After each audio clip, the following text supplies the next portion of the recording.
Hello, everyone. I'm back with another episode. This one is pretty deep, and it is on a topic that I have talked about in the past, but I feel like I didn't do it justice. And I feel like this time I'm going to make a few people upset. I beat around the bush for certain topics. I'm just really tired of doing that. Because at the end of the day, I know I believe in what I believe in for certain reasons, and I've experienced what I've experienced, and that's why I feel a certain way, and I fully stand by what I say and what I've said. So I'm just gonna say it all here. And before we get into it, I'm going to do high-low buffalo like always. So my high is that my last day for my second job was last week, which is so nice.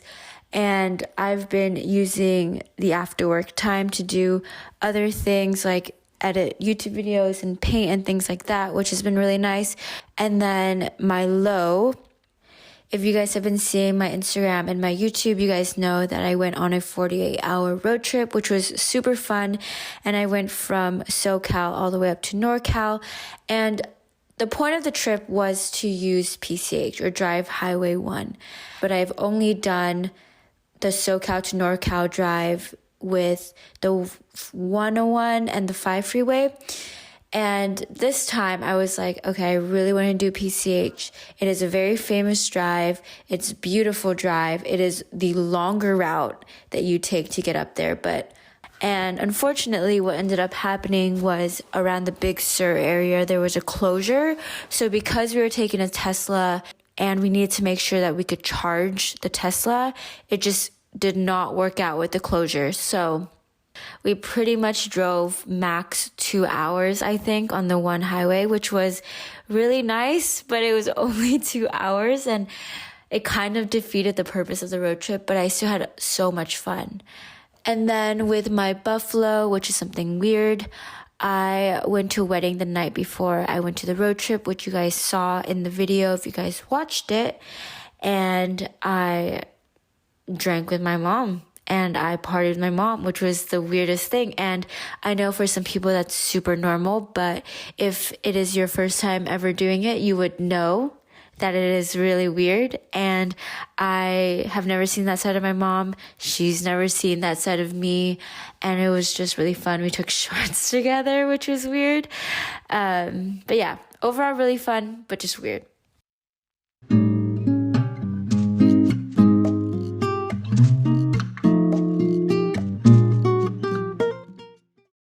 I've recorded this podcast 3 times now. Hopefully the 4th time is a charm. Literally nobody says that, but hopefully the 4th time. And I felt like this topic was super fitting for the time of the year because summer is coming, and I feel like summer is when you're just super hyper aware about how your body looks. At least I am.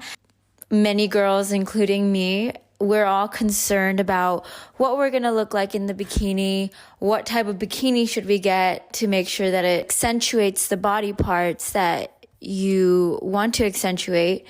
And I get insecure when I go to the beach. I don't know what it is, but I do know what it is because I'm freaking half naked, and I am super self-conscious about the way I'm sitting. It's not the same as when I was little anymore, when I could just go out to the beach and have so much fun and not worry about my body. But now, when I know that a beach day is coming, it's like a huge thing because I'm like, I don't want to overstuff myself because I'm going to be hella bloated when I get to the beach. I'm self-conscious before I have fun. That is why I felt like talking about body confidence and physical appearance, beauty standards was ideal. And before I get into it, I want to put out some trigger warnings. If you couldn't already tell, there's going to be a lot of talk on body image, eating disorder, depression. Maybe it might come up. Just in case, I'll just say it now. Body weight, losing weight, gaining weight. So just a warning ahead of time.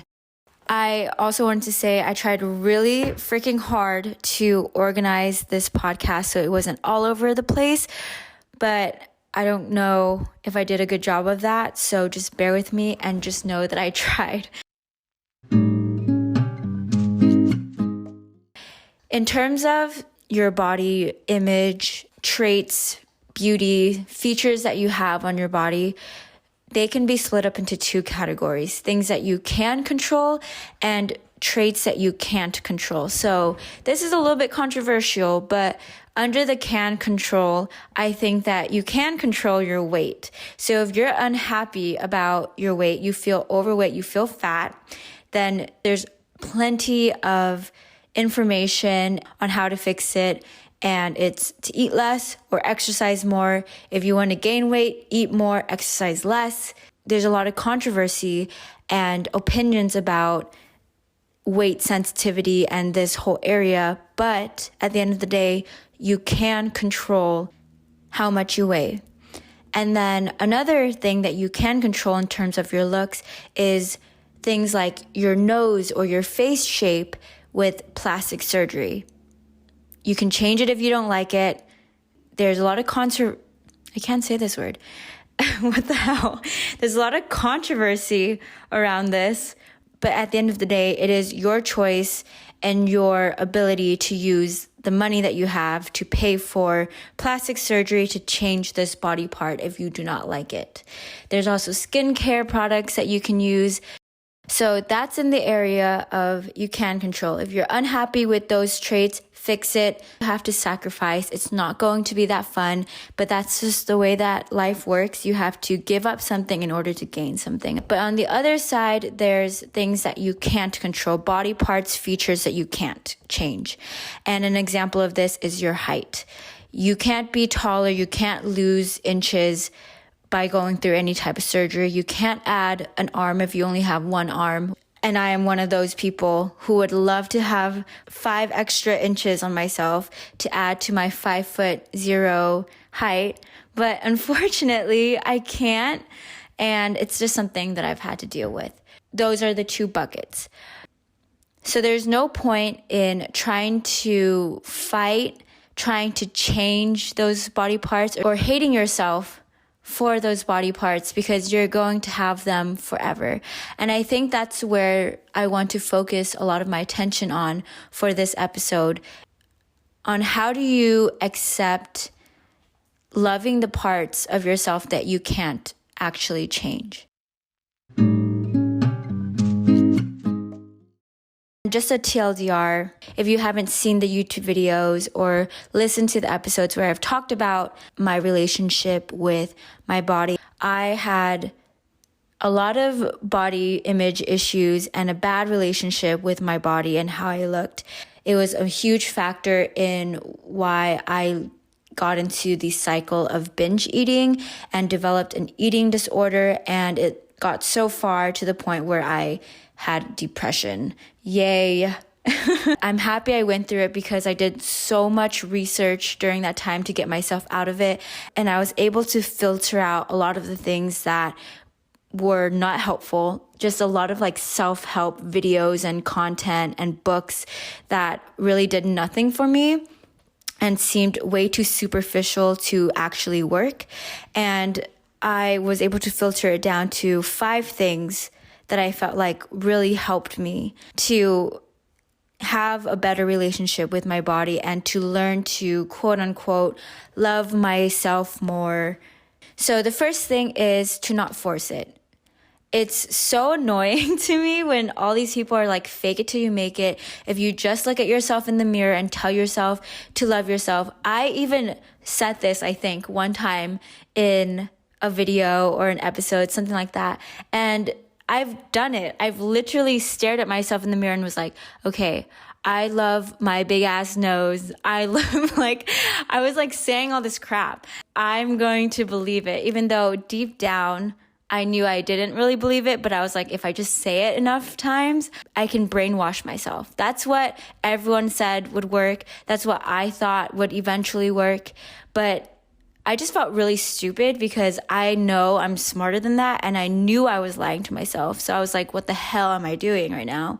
And so at the end of the day, just don't force it, because when you try to force something, sometimes it does the opposite, where it just kind of fires back and it feels like you're trying to force through this like steel wall, and it's like impossible.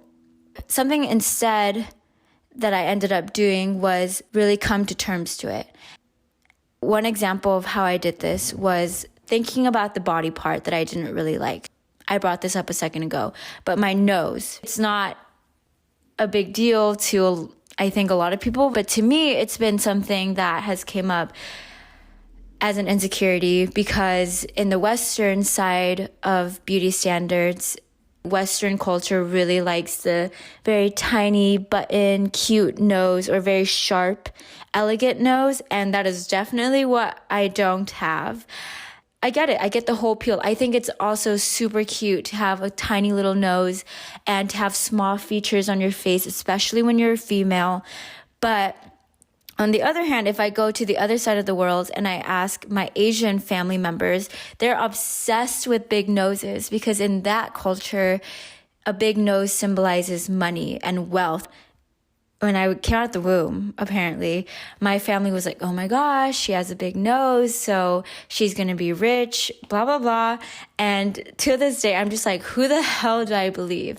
It is so unreliable. I'll get into this in a second, but yeah, so unreliable. I had to take all those external voices, those external opinions, and just wipe it out. You need to turn off all those biases and ask yourself, do I not like this body part because of what everyone else is saying? Or is it because I actually don't like this body part deep down within myself? And you can kind of go back and trace back to maybe media you've consumed or people's opinions, compliments / insults toward that body part, whether they meant it or not. And it could have left a mark on you. And that could be why you don't or do like certain body parts. And being able to think it through and really understand the root of why and whether or not you actually like a certain trait that you have will help a lot. And from there, if you do like it, then great, move on and keep doing that exercise and ground yourself through that exercise. But if it is something that you don't like, ask yourself, is this something that I can control, or is it something that I can control? And if it is something that you can control, then freaking fix it. Don't blame anybody else for the reason why that body part is the way it is. Fix it, because you can control it. And if you can't control it, I have 4 other things that you can do to maybe try to accept and change your perspective on how you feel about your body. So one thing is seeing your body as a vehicle. And when I say as a vehicle, basically separate your body from your mind, your soul, whatever thing you believe, and just focus on the physical and tangible thing that you're inside, which is your body, your arms, the skin that you have currently. See it as something that can stand on its own, and its only and sole purpose is to not die and just survive. I don't know how many people know this, but when you die, even though your brain is a vegetable and you're like basically unconscious and not there, your body will still go. Like your body will still keep moving. And that's why sometimes when people are dying, they don't completely just stop and like drop dead. They might be like mentally not there, but their body will keep moving. Like if you cut off a lizard's tail, the tail can keep freaking moving. There's no brain attached to the freaking tail. It's because the body within itself can stand on its own, and its only purpose, like I said, is to not die. Like one way that it does this is when you eat food, if you eat an excess amount of food, your body will store it because it doesn't know when it will get food again. So it stores it as fat so that if you don't get food in the future, you can grab from the fat and still sustain yourself. And it does this for a million different processes like sweating. Sweating is not that cute, but your body does it because it needs to maintain its internal temperature. It doesn't care about how the world feels. It doesn't care about how the boy or the girl you like feels about you sweating or having gained weight. It could not give a fuck about external things. It just wants to survive. So if you could see your body as what it is, you can't blame it and you can't be mad at it for doing what it's supposed to do when that's what it is. It's like getting mad at a dog for barking. You got a dog for a reason, and that's what comes with the package. It barks. That's what makes it what it is. And all these things that your body does, whether you like it or not, is what makes it what it is. So stop trying to pick a fight that you're going to lose and that is super stupid. Hopefully that helps. Putting into perspective that your body's just really looking out for itself and just wants you to survive. You can kind of appreciate it for what it is because that's what it's meant to do. And it's doing a hella good job of taking care of you.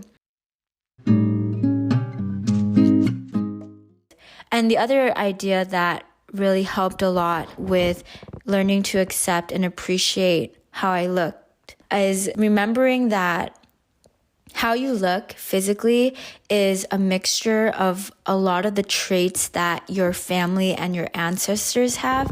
And I respect my mom, my dad, my grandma, grandpa, all of those people that came before me that made me who I am physically. I love them so much. And I would never go up to my mom, for example, and tell her, no, you look ugly. Like I would never say that. And I know that would be so mean to say. So it's weird that when I'm attacking certain parts of my body, in a way, I'm attacking the body parts and the features that my family has. Like this nose came from somebody. This nose came from my mom, dad, grandma, grandpa. And whenever I attack that body part, I'm in a way attacking the way that my family looks, when I would never go up to my mom or my dad's face and be like, I hate your nose. I would never say that. And I never think that. So it's just weird that I think it's okay to do it to myself. And it hurts a lot more when you kind of detach these body parts and these physical traits from yourself because it puts things in a different perspective. Another idea that might help to think about, this one's a little bit more woo-woo, so it might not translate or come across as helpful as the other things I've brought up, but I felt like I should say it. I heard of this from a different podcast that I love listening to, which is Leo's podcast called Aware and Aggravated. And his idea is that the soul and the mind has this plan and this fate laid out. You came into this world being able to do a certain amount of things and having this certain path that you are going to follow. But you cannot experience what you need to experience and achieve what you need to achieve without the body that you have today. An example is somebody with one arm is going to go through their life and have different achievements and experiences than somebody with two arms. And you can only fulfill your potential with this type of body. So in a way, it is very hopeful, and you can see the body type and the traits that you have, even though the world might not accept it and might judge it. For you, it is something that could lead you to your potential and is probably a huge factor into why you can achieve what you achieve. You can turn it on its head and ask yourself, what can I do with the body I've been given? What will I be able to do in the future? And it's very hopeful to look at it that way. Hopefully this makes some type of sense. It made sense to me, but I don't know if I'm doing it justice by explaining it the way I'm explaining it. And the last idea that really, really helped me, and this one's the most relevant to me right now, is it's actually easier to get attached to something or care for something when you sacrificed and put a lot of effort into it. So kind of doing the reverse order where you don't actually have to love something to care for it.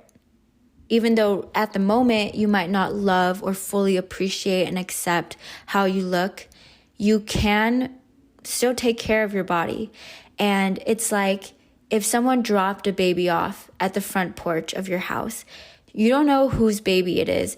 You've just met that baby a second ago. You could care less maybe about what the baby looks like. Maybe you think the baby is an ugly baby, but it doesn't mean that you can't care for it. It's like your body.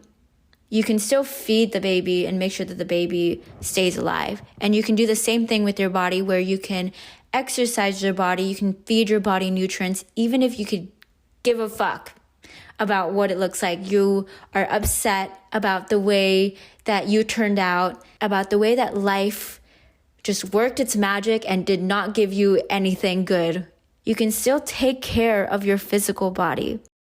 This is super weird, but when you do that and you put in a lot of sacrifices and you give up a lot to make your body the best that it could be, you actually weirdly start appreciating it more in turn, because you put so much effort and you sacrificed a lot for it. And this kind of happened to me in the past few weeks, where I came home from New York and I went through a rut, and a part of it was not being very happy with the way that I looked physically. I actually gained the most amount of weight I've ever gained in 2 weeks ever in my life. And I was like, what the hell happened? Like I ate real good, but I definitely emotionally ate when I was not feeling great in the past few weeks because of the rut that I was in. And I thought food can fill a hole that was not supposed to be filled by food. And that's like a whole other thing. But I was eating an insane amount because I was feeling so terrible. And I gained a lot of weight because of it. And that just led to this whole cycle of me not caring about my body, not wanting to exercise, not wanting to eat well. And I was just like, you know what? Like, I dug a hole this deep. I might as well just keep digging the hole. Who cares anymore? I just like kind of threw everything out the window. But then something flipped and I just was like, okay, cut the crap, Annie. And I decided to just get my ass out of my bed and go to the gym in the morning, even though all I could think about was how badly I wanted to lay in my bed and how badly I did not want to drive to the gym and how painful it was going to be. This past week, I was still able to dissociate somehow and just ignore all those thoughts and get myself into my car and drive those 5-10 minutes to the gym and work out for that hour. And even though I did not want to do it, that was the last thing I wanted to do, I did it anyways. And I actually feel so much better now. The numbers haven't really changed, but I, in a way, care a lot more for my body and accept my body more because I sacrificed 5 hours last week going to the gym. It's just this weird thing. And it's like very applicable to a lot of things in life. But in this case, I'm talking about our bodies. So if you don't care about your body right now and you have no motivation to care for it, just do the work, dissociate. That's what I've been doing. I just literally ignore it and I kind of just turn into this like vegetable and zombie and just like somehow end up in the car and somehow end up in the gym and somehow finish off that 1 hour session. And I kept doing it and I've been doing it, and it's reverse psychology where now I'm learning to accept my body. Okay, so those are the 5-ish things that I've tried and thought about to help me better accept how I physically look. Unfortunately, it's this constant battle because there's just so much external noise out there. The entire world, everyone out there wants to say what they want to say and give out their opinions on literally everything. And one of the main things is how people look, even how the entertainment industry works. Like, it's so shallow. Seeing ads with these beautiful skinny models, seeing all these ads that follow up the beautiful skinny models on like McDonald's and all these like fatty foods that are so terrible for your body and will not give you the body that you want. There's just so much noise, and I freaking hate it. And unfortunately, it is something that you cannot control or do anything about. And because of that, forever and ever, you're just going to be fighting this battle. And so even though I'm making this podcast today in 2023, 20 years from now, it will be relevant. 20 years ago, I'm sure it was relevant too. And I just want to say a few things about all these external things. One is that you can't control it. You can't blame the world for it because it is literally a losing fight. An analogy for this is like trying to make a horse drink water. And the horse in this case are external beauty standards. You can bring the horse to a pond, a lake, a freshwater lake that has the most delicious water. But it doesn't mean that the horse will drink the water. You can literally drown the horse in the pond, in the lake, whatever, and it doesn't mean that it will still drink the water. So you're picking a losing fight by trying to change the world, by trying to change other people's opinions of you. And all you can control is how you react to it yourself and how you feel internally about yourself. Another thing that I hate about these external things is that it's literally like a toxic friend.